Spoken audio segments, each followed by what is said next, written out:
All right, I got a 2019 Volkswagen Atlas 3.6 liter VR6. This car's got a little over 120,000 miles. It's my wife's car. A few weeks back, it developed a upper end tick. Sounded kind of like it was coming from the valve train.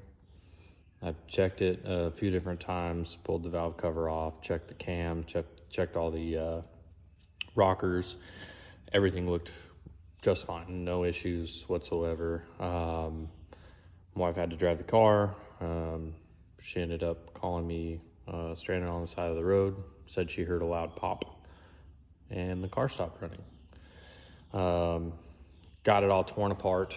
Obviously had to pull the transmission off because all the timing chain stuff on this engine is going to be on the transmission side of the engine, which is real nice. But anyways, come to find out, once I started tearing this thing apart, I thought it was going to be a broken timing chain. Timing chain stuff's all fine. The issue was this cam phaser for the exhaust cam. The bolt actually backed its way out. I don't know if you can see it all, but the bolt was a little bit bent because it had backed itself off. I'm guessing this is what the tick was from.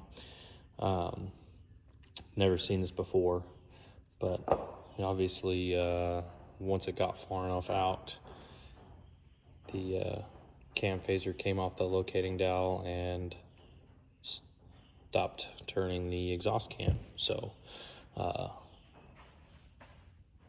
you can see all the rockers have kind of popped out of place for this exhaust cam.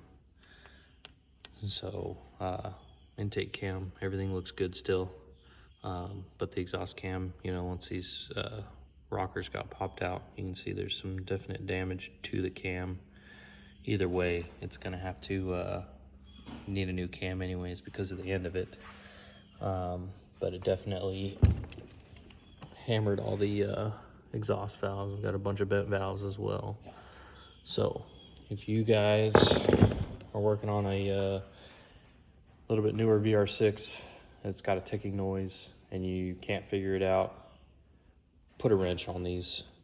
Probably go backwards, see if they back their way out, because with the timing chain tension that's going to be on there, it might not want to feel real loose whenever you're trying to tighten it. But I imagine if you're backing it out, it'll spin right out of there. So maybe this will help save the next guy having to pay too much to replace a bunch of valves and stuff whenever it's just a loose bolt.